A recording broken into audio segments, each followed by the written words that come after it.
चलिए, जितना तक मुझे याद है कल हम लोगों ने overhead absorption, under and over absorption के बारे में चर्चा किया था। ओवर एंड अंडर एब्जॉर्प्शन का मतलब यही होता है सर कि मैंने मेरा ओवरहेड रिकवरी रेट कैलकुलेट करने के बाद मेरा जो डिफरेंट प्रोडक्ट और सर्विसेज में प्रोड्यूस करता हूं व रेंडर करता हूं उसमें चार्ज करता हूं। चार्ज करने के बाद साल के बाद मुझे पता चलेगा कितना ओवरहेड मैंने प्रोडक्ट में चार्ज किया, मतलब उतना ही प्रोडक्ट कस्टमर के ऊपर चार्ज हुआ है। हो सकता है मेरा एक्चुअल ओवरहेड उससे डिफर करेगा नेचुरली, बिकॉज मैंने जो रिकवरी रेट कैलकुलेट किया था तो साल के शुरू में, वहां उसके टाइम तो मुझे पता नहीं था क्या होगा नहीं होगा, तो मुझे कैसे पता चला ये rate?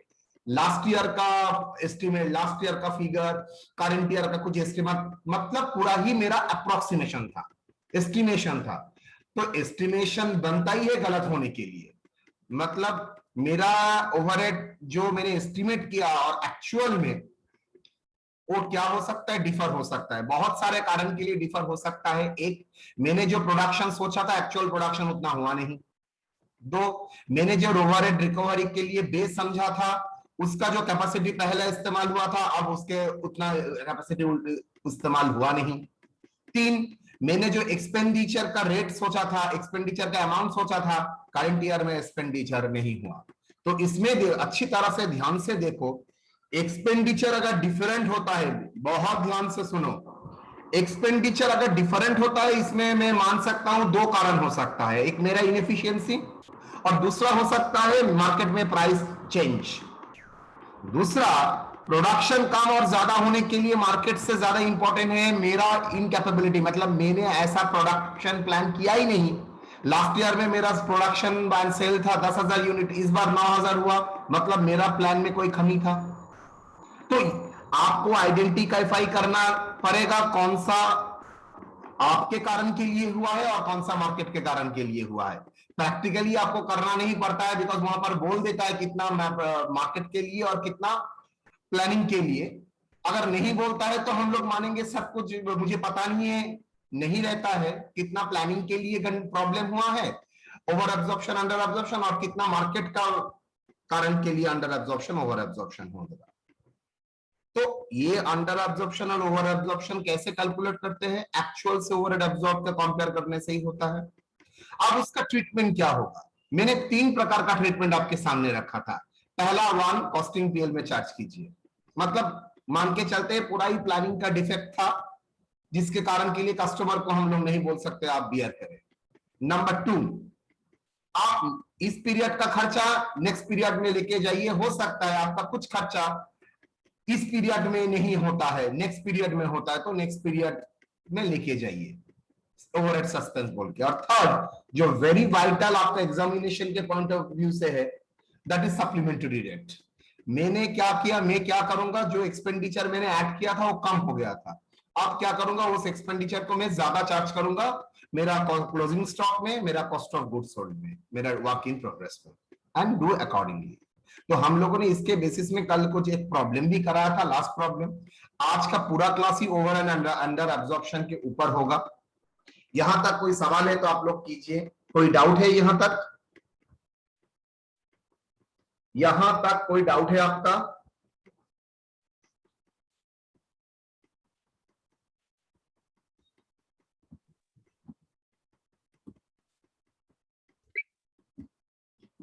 No voice from your and.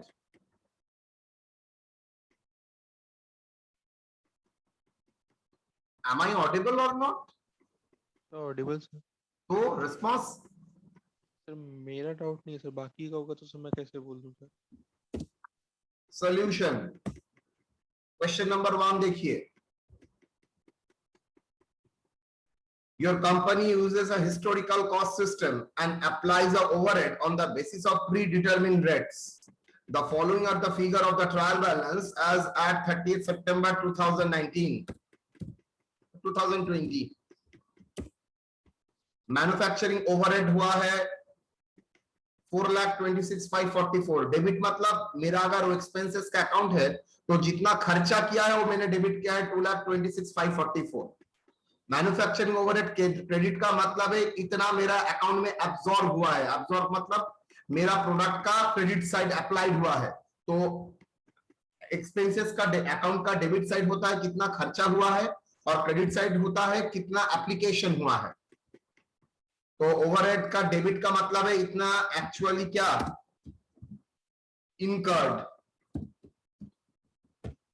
और क्रेडिट का मतलब क्या होता है एब्सॉर्ब्ड, मतलब प्रोडक्ट और सर्विस में कितना चार्ज हुआ है। तो ये दोनों करने से ही अगर डिफरेंस आ रहा है, देखो लॉजिकली दोनों ही 4,26,544 हो रहा होना चाहिए था, लेकिन एक है 2,26,544 और एक है 3,65,904। तो आपको क्या करना पड़ेगा, ओवर और अंडर एब्जॉर्प्शन कैलकुलेट करना पड़ेगा। देख के ही पता चल रहा है सर इनकर्ड ज्यादा है एब्जॉर्ब कम है, मतलब अंडर एब्जॉर्प्शन है। उसको आपको वो खर्चा ओवरहेड खर्चा आप तीनों में डाले हैं, क्या क्या, work in progress, finish goods and cost of goods sold, ये सब ये ओवरहेड का खर्चा यहां पर कुछ कुछ करके है। नाउ बोल रहा है आपने जो कुछ कुछ करके ओवरहेड इसमें डाला गया है वो फिगर कम है, तो सप्लीमेंटरी रेट लगा के उसको इंक्रीज कीजिए।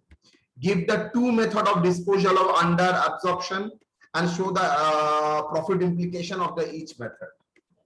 मुझे बोलिए, तो पहला मेथड है आप स्ट्रिक्टली चार्ज कीजिए कॉस्टिंग पीएल में। तो solution 1,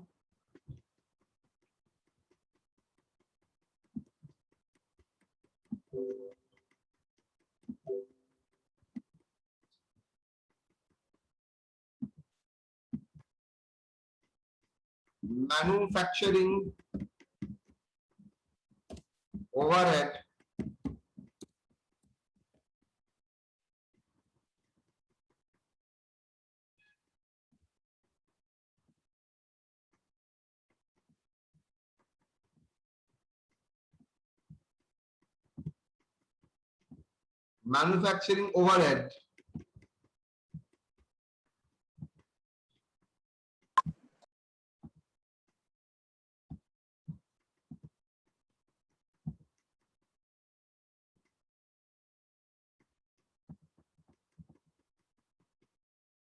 manufacturing overhead incurred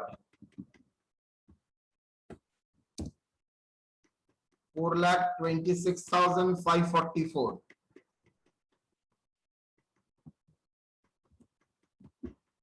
rupees, 4,26,544 manufacturing overhead absorbed, इसका और एक भी नाम होता है अप्लाइड, और एक भी नाम होता है चार्ज। क्या क्या बोला तीन, इसको एब्जॉर्ब भी बोलते हैं, अप्लाइड भी बोलते हैं, चार्ज भी बोलते हैं। Rupees 3,65,904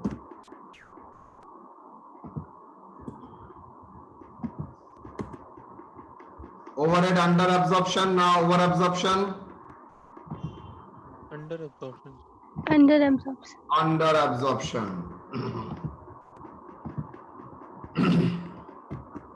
under absorption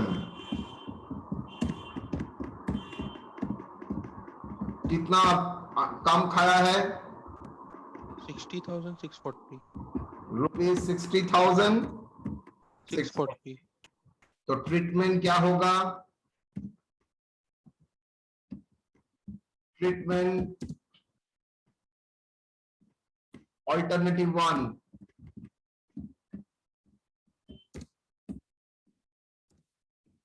charge to costing PL account directly. Effect क्या होगा, effect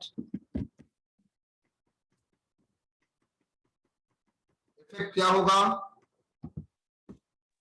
costing PL account debit to manufacturing overhead ना मुझे जर्नल एंट्री तो ठीक ही है, control.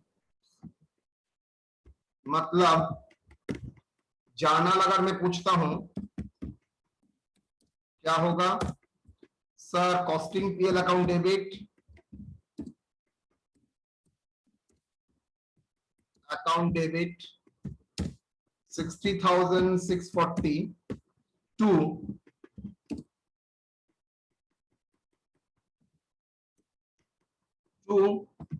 overhead, manufacturing overhead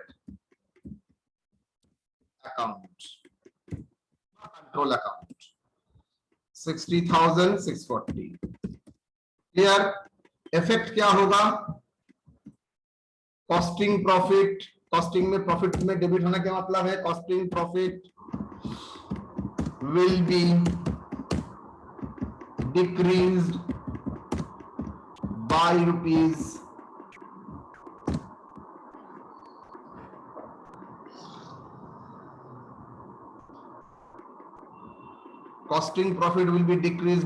60,640. Next, alternative 2.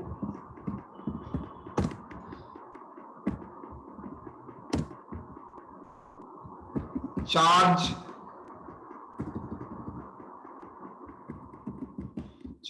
to COGS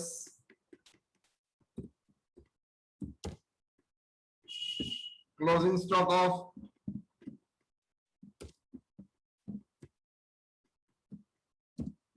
of finished goods and WIP कैसे charge करेंगे? Using supplementary. Supplementary का मतलब जानते हो? सप्लीमेंटरी का मतलब है एडिशनल, यूजिंग सप्लीमेंटरी रेट। क्या है?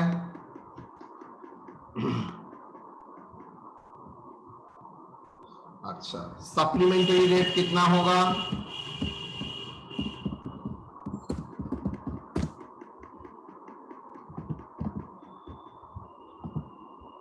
Rate equal to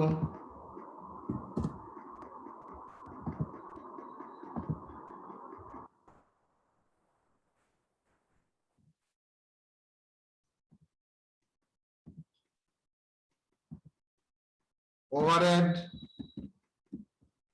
under absorbed whole divided by COGS जिसके ऊपर चार्ज होगा plus closing stock of finish goods plus WIP। इसका मतलब है मेरा जो एक्सपेंडिचर हुआ है तो 3 जगह बटा हुआ है। कुछ गुड्स जो मेरा सेल हुआ है, कुछ गुड्स मेरा सेल नहीं हुआ है, मेरा स्टॉक में है, और कुछ गुड्स मेरा कंप्लीट भी नहीं हुआ है, सेमी फिनिश्ड होके बैठा है, दैट इज WIP।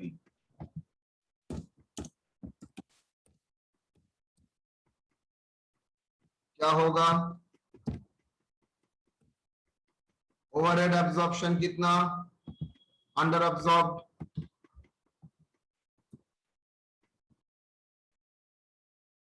60,640। COGS देखो क्वेश्चन में दिया हुआ है,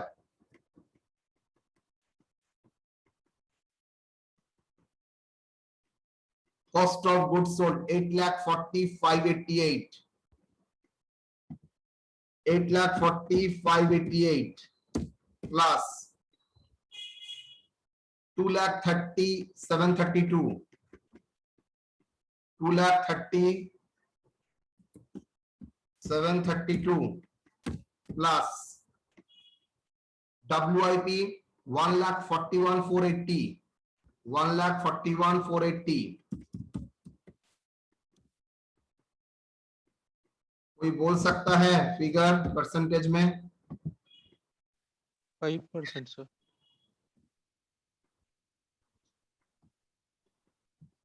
60,640 और ये 3 ऐड करके कितना होता है बोल तो?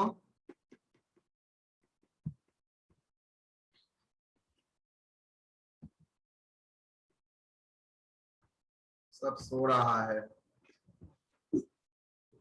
वेरी गुड, मैं ही अकेला इंसान हूं जो करूंगा। 5,40,588 plus 2,30,732 plus 1,41,480 480, 12 lakh 12,800. So 60,640 whole divided by 12 lakh 12,800. 5%. 5%. चलो जी, तो revised cost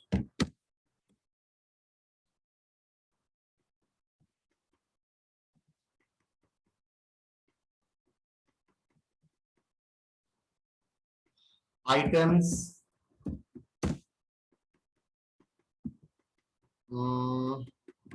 amount revision the change revised figure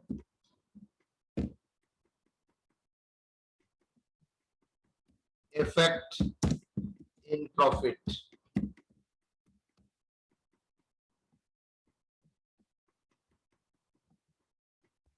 item का नाम है COGS,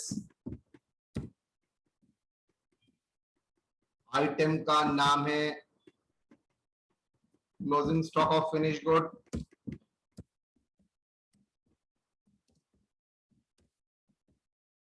आइटम का नाम है WIP, closing WIP. Okay, WIP. Amount बोलो तो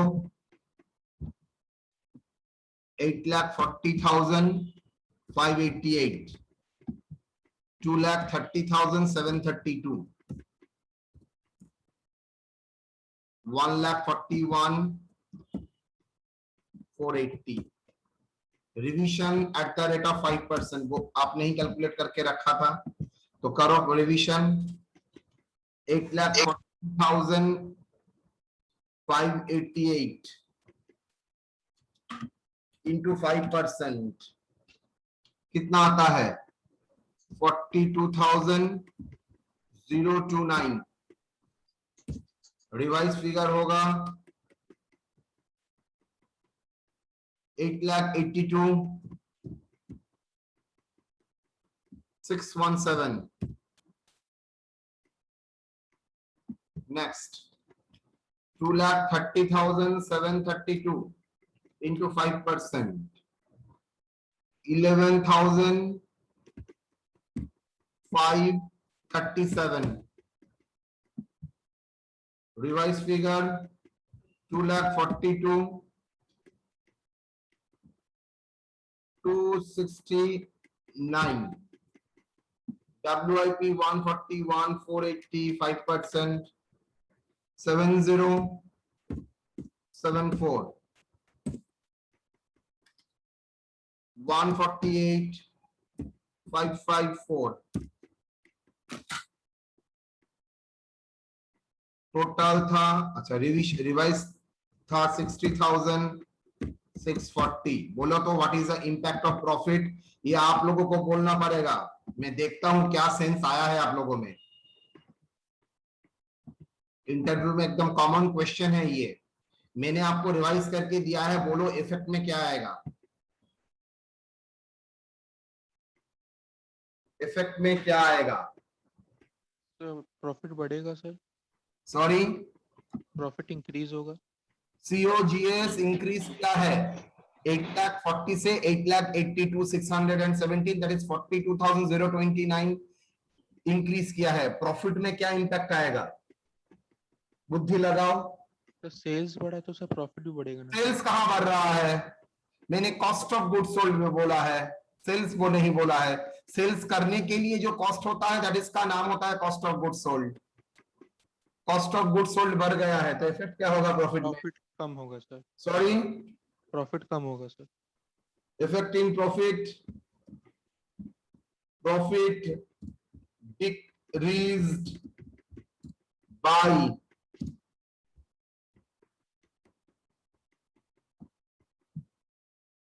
प्रॉफिट डिक्रीज बाय रुपीज कितना? 42,029. बोलिए नेक्स्ट क्या होगा? Closing stock of finish goods 2,30,000 से 2,42,000 269 हुआ है, क्या इंपैक्ट होगा?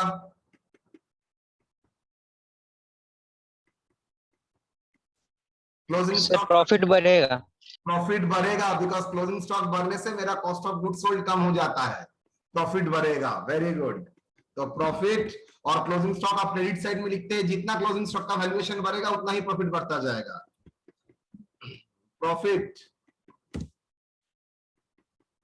increased by rupees 11,537. Next, closing WIP 1,41,480 से 1,42,558 क्या होगा?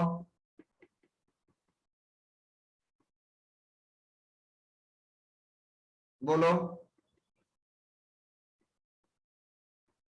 सर शायद इसका इफेक्ट नहीं होगा ना।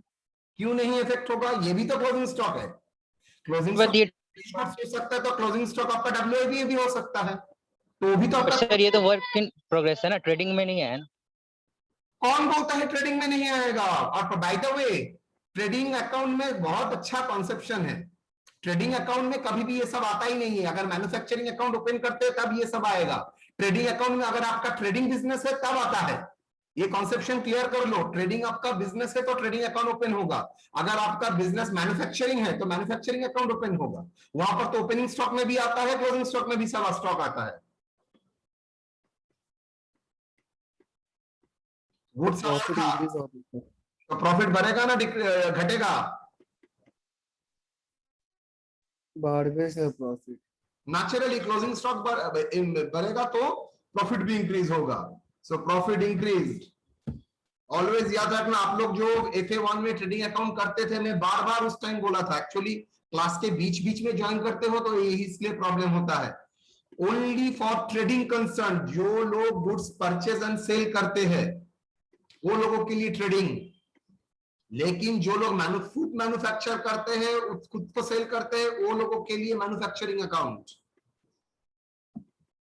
चलिए, profit increase by 7074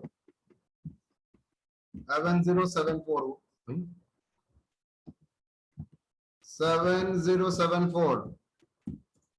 net impact क्या होगा प्रॉफिट में? प्रॉफिट बढ़ेगा ना डिक्रीज होगा?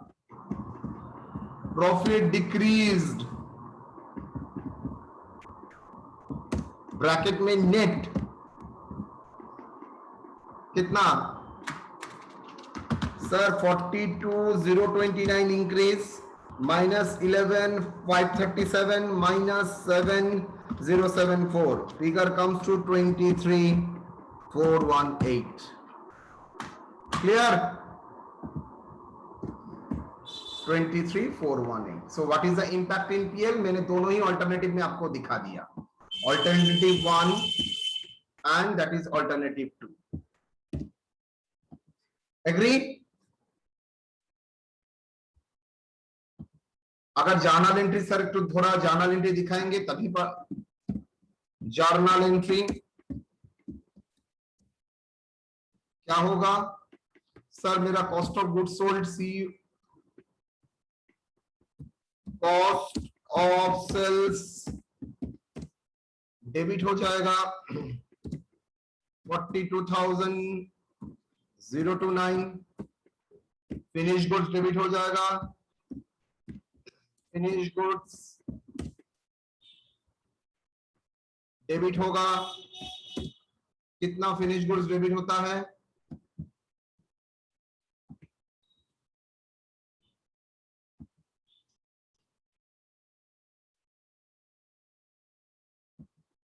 बोलो, फिनिश गुड्स कितना डेबिट होता है? 11,537। Finish goods 11,537। Work in progress control WIP, work in progress account,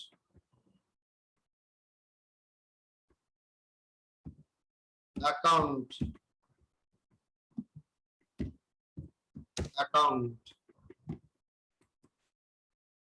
WIP account debit कितना 7074 to overhead control to manufacturing overhead. अगर आप जर्नल दिखाना चाहते हैं, आपको जर्नल नहीं बोलेगा, लेकिन फॉर द अंडरस्टैंडिंग मैंने आपको जर्नल भी दिखा दिया, बिकॉज नेक्स्ट चैप्टर में मेरा इसका काम होगा। Done, that is question number 1। कोई डाउट? नेक्स्ट,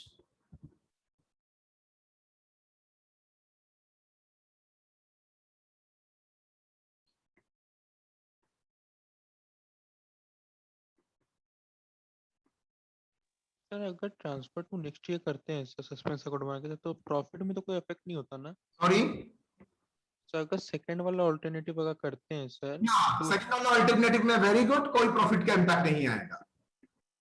इस साल में कोई इंपैक्ट नहीं आएगा, नेक्स्ट ईयर में जाएगा। Very good.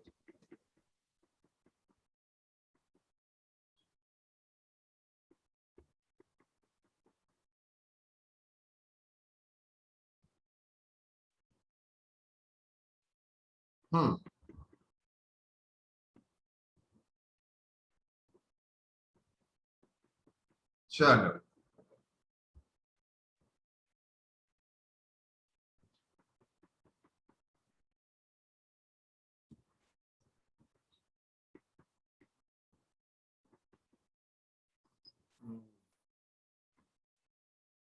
क्वेश्चन पढ़ो।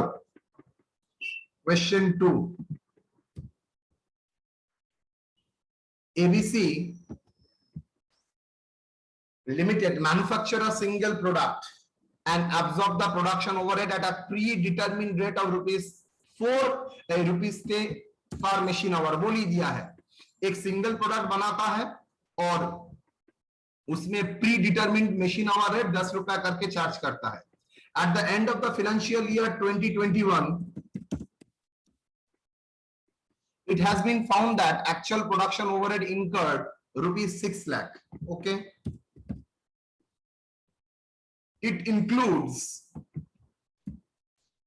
₹45,000 on account of written off obsolete item। मतलब आपने राइट ऑफ किया है 45,000 and 30,000 being the wages paid during the strike period। I repeat, क्या 45,000 जो स्टोर्स रिटर्न ऑफ हुआ है और जो 30,000 स्ट्राइक पीरियड में गया है, जो मेरा 6 लाख में है, क्या ये मेरा मैन्युफैक्चरिंग ओवरहेड है? आई रिपीट, मैंने जो स्टोर्स रिटर्न ऑफ किया है 45,000 और मैंने जो वेज स्ट्राइक पीरियड के लिए वेज 30,000 दिया है, क्या ये मेरा मैन्युफैक्चरिंग ओवरहेड माना जाएगा? आपने तो डाला है, लेकिन क्या ये मैन्युफैक्चरिंग ओवरहेड है? सोच के बताओ सर। स्टोर्स रिटर्न ऑफ करना मतलब आपका अकाउंटिंग पॉलिसीज में मैन्युफैक्चरिंग ओवरहेड क्यों जाएगा? उसके साथ प्रोडक्ट का कोई कनेक्शन नहीं है। अगर कनेक्शन नहीं है तो जो मिलता है सब मैन्युफैक्चरिंग ओवरहेड में डाल रहे हो, ये ठीक नहीं है। मतलब ये आपको चार्ज कहां पर करना चाहिए था? 45,000 आपको कॉस्टिंग पीएल में, 30,000 जो स्ट्राइक पीरियड का वेजेस उसमें कहां पर आपको चार्ज करना चाहिए था? सर ये 30,000 भी आपको कॉस्टिंग पीएल में ही चार्ज करना चाहिए था, बिकॉज इसके साथ ओवरहेड का कोई रिलेशन नहीं है। आपने डाल दिया है, इसका मतलब ये नहीं है ये मेरा 6 लाख है मतलब यही मेरा ओवरहेड है। नहीं, ये 6 लाख के भीतर 45 एंड 30,000 जो अमाउंट है वो गलती से आपने डेबिट करके रखा है मैन्युफैक्चरिंग ओवरहेड में। तो आपको क्या करना पड़ेगा? पहले मैन्युफैक्चरिंग ओवरहेड कितना अब्सॉर्ब हुआ है वो आपको रेक्टिफाई करना पड़ेगा, कितना इनकर्ड हुआ है वो पहले रेक्टिफाई करना पड़ेगा। ठीक है, ड्यूरिंग द ईयर प्रोडक्शन बोल दिया है। देखो प्रोडक्शन में फिनिश गुड्स का प्रोडक्शन बोल दिया है, WIP बोल दिया है 50% complete in all respect. Okay, sales में 18,000 यूनिट्स बोल दिया है। यहां पर हम लोग सप्लीमेंट्री रेट का ऊपर जब काम करेंगे, यहां पर अमाउंट के बेसिस में नहीं कर सकेंगे, हम लोग यहां पर यूनिट के बेसिस में करेंगे, मतलब पर यूनिट में कितना आएगा। ओके, पहले हम लोगों के पास क्या था? अमाउंट था, इसलिए परसेंटेज में आया था। यहां पर यूनिट है तो हम लोगों को यहां पर पर यूनिट कितना सप्लीमेंट्री रेट होगा निकालना पड़ेगा। तो सप्लीमेंट्री रेट दो तरीके से हम लोग निकाल सकते हैं, एक आपका रुपीस लगा के परसेंटेज में, और दूसरा पर यूनिट के हिसाब से। यहां पर पर यूनिट के हिसाब से ही काम होगा। चलिए काम करते हैं। द एक्चुअल मशीन ओवरहेड 48,000 बोल दिया है। It has been found that 1/3 of the under absorption of production overhead was due to lack of production planning and rest was attributable to normal increase in cost. Line को अच्छी तरह से पढ़िए। बोल रहा है 1/3 जितना under absorption and over absorption हुआ है उसका 1/3 कहां जाएगा? प्रोडक्शन रॉन्ग प्लानिंग के लिए, मतलब आपके दिमाग में आ ही चुका है इसका ट्रीटमेंट क्या होगा, और बाकी 2/3 जो है वो आपका नॉर्मल प्राइस इंक्रीज होने के लिए। तो यहां पर ऑल्टरनेटिव का कोई जगह नहीं है, दो ट्रीटमेंट ही साइमल्टेनियसली करना पड़ेगा। 1/3 के लिए एक ट्रीटमेंट एंड 2/3 के लिए अलग treatment.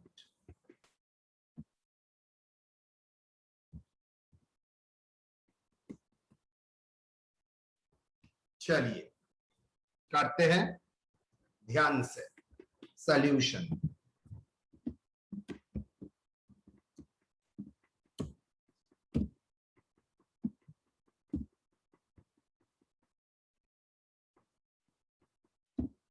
actual overhead incurred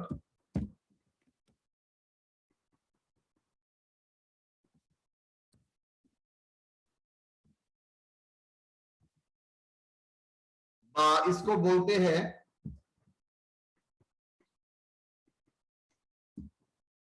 manufacturing overhead incurred।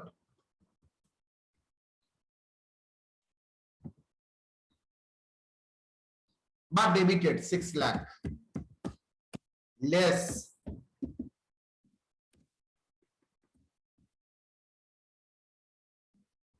wrongly debited to overhead, जो ओवरहेड अकाउंट में होना ही नहीं चाहिए था। क्या? Stores return of. Stores return of कितना? 45,000. 45,000। B, wages at striking during strike period, during strike 30। तो टोटल डिडक्शन क्या होगा? 75। Net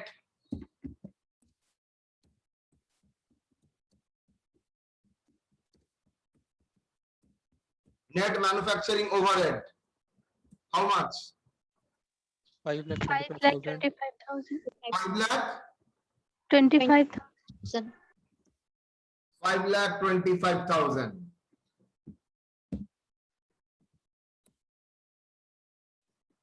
overhead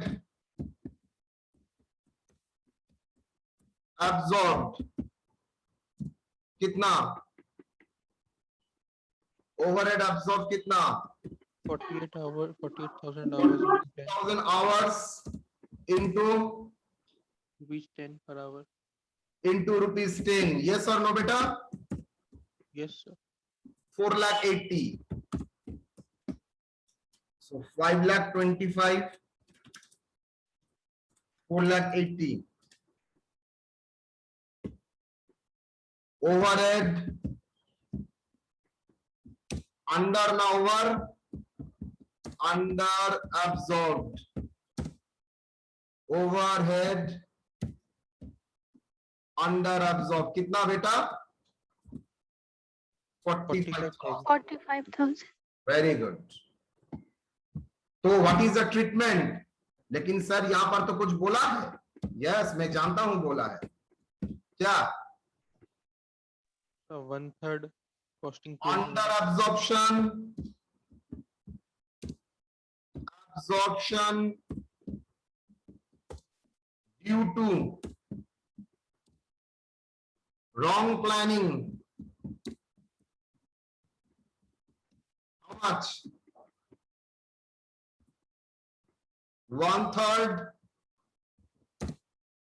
into 45,000, yes or no? 15,000. Treatment क्या होगा? Charge to costing PL, yes or no?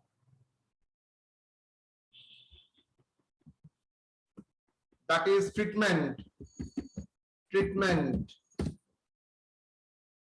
First, it is not alternative one. Number one treatment, under absorption due to wrong planning, 15,000 charge to costing PL. Charge to costing PL. मुझे बोलो तो journal क्या होगा बेटा? Sir ऊपर में journal था, उसको ले लीजिए ना. चलो,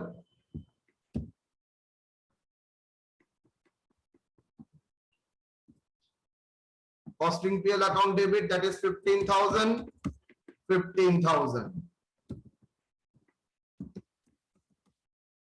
Done. Number 2, sir effect in plan PL बोला नहीं है इसलिए मैं नहीं दिखाया. बोलेगा तो दिखा देंगे, नहीं तो दिखा दो, और क्या है. चार्ज टू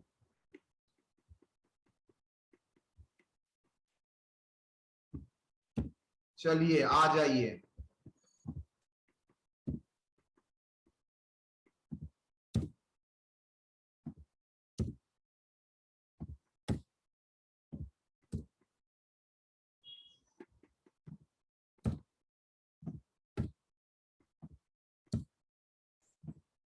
बोलिए.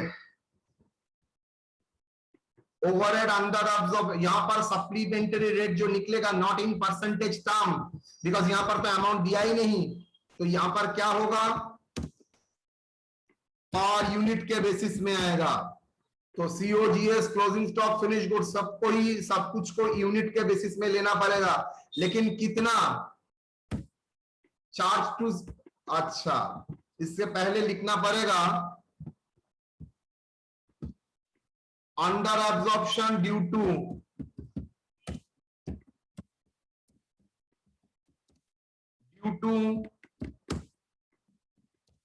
increase in price बढ़ने के कारण के लिए.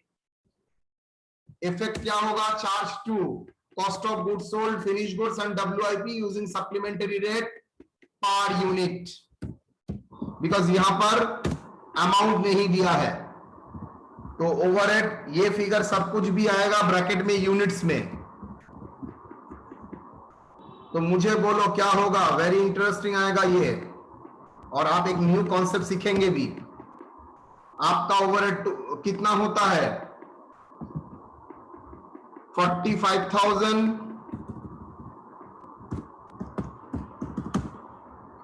अच्छा अमाउंट तो नहीं लिखा था. Increase in price rupees how much? 45,000 into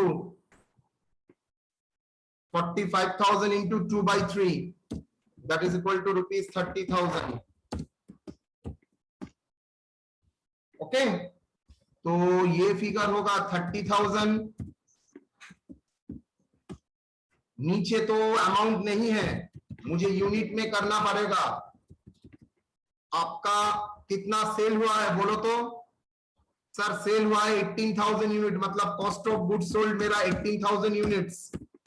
मेरा क्लोजिंग स्टॉक कितना होगा? 2,000 यूनिट्स. कैसे आपको क्लोजिंग स्टॉक मिला? आप देखिए तो यहाँ पर आपका सेल क्या है? 18,000 यूनिट, और आपने प्रोडक्शन किया है 20,000 यूनिट. तो क्लोजिंग स्टॉक कितना होगा? Common sense approach closing stock होगा 2,000 यूनिट. प्लस ये एक न्यू कॉन्सेप्ट WIP 8,000 यूनिट्स, वो तो सेमी फिनिश्ड है, और बाकी आप फिनिश गुड्स ले रहे हैं तो आपको सेम लेवल में करना पड़ेगा. तो अभी के लिए इतना जान लीजिए, 8,000 यूनिट का 50% कंप्लीट. मैं बोल सकता हूं 4,000 यूनिट का 100% कंप्लीट. आई रिपीट, 8,000 यूनिट का 50% कंप्लीट मतलब 4,000 यूनिट का 100% कंप्लीट. तो इनटू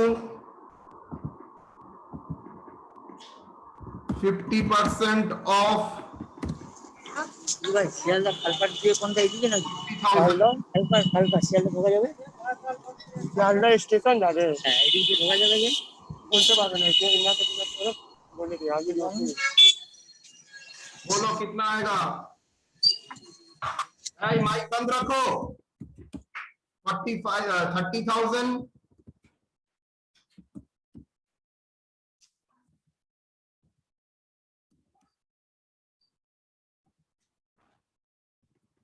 बोलो क्या होगा sir? 18,000 plus 2,000 that is 20,000 plus 4 that is 24,000। तो यूनिट्स में आ गया 24,000। दैट इज यहां पर तो 100 का कोई सवाल ही पैदा नहीं होता है, परसेंटेज का तो मैटर ही नहीं है। दैट इज इक्वल टू कितना rate? That is equal to 30,000 divided by 24,000, 1.25 per unit का रेट। तो यहां पर तो अमाउंट कुछ नहीं है, तो यहां पर होगा यूनिट, यहां पर होगा रिवीजन। रिवाइज का कोई जगह ही नहीं बचता है, रिवाइज का कोई जगह ही नहीं बचता है।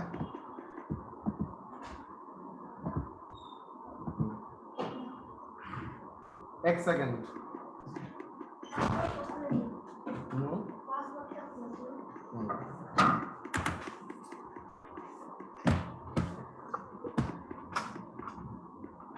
बोलो कितना units cost of goods sold? Sir goods sold हुआ 18,000। Closing stock of finished goods how much? 2000 sir. कैसे हुआ? 20,000 आपका प्रोडक्शन माइनस 18,000 आपका sale, that is 2,000। Closing stock of WIP sir 50% of 8,000, इसको बोलते हैं इक्विवेलेंट प्रोडक्शन। मेरा प्रोडक्शन हुआ था 80,000 लेकिन उसका 50% कंप्लीट, तो मैं फुल कंप्लीट मानूंगा कितना? मैं मान के चलूंगा, एक्चुअल में नहीं है, मैं मान के चलूंगा 4,000। इसको बोलते हैं equivalent to, not equal to. I repeat, equivalent to, similar to, मतलब 8,000 का 50% इज सिमिलर टू 4,000 का 100%। तो that is called equivalent unit. आप लिख सकते हैं इक्विवेलेंट यूनिट्स। टोटल कितना हुआ? 24,000। रिवीजन बोलो एट द रेट ऑफ ₹1.25। तो 1.25 into 18,000, 22,500, 2,500 and that is 5,000।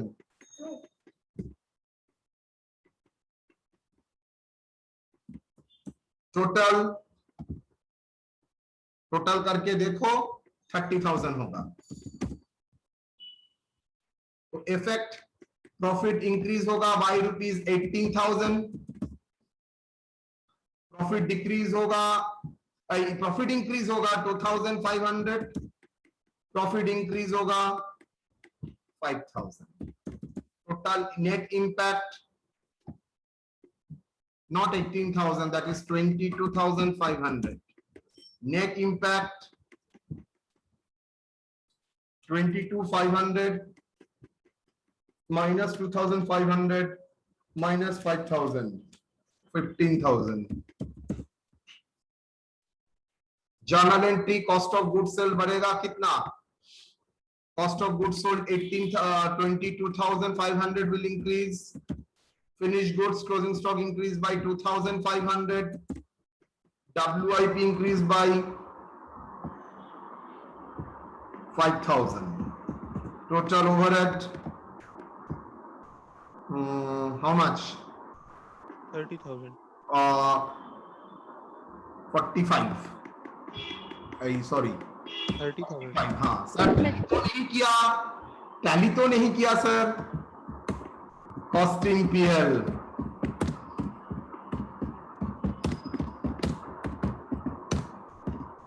costing PL how much 15,000 total देखो 45,000 clear or not done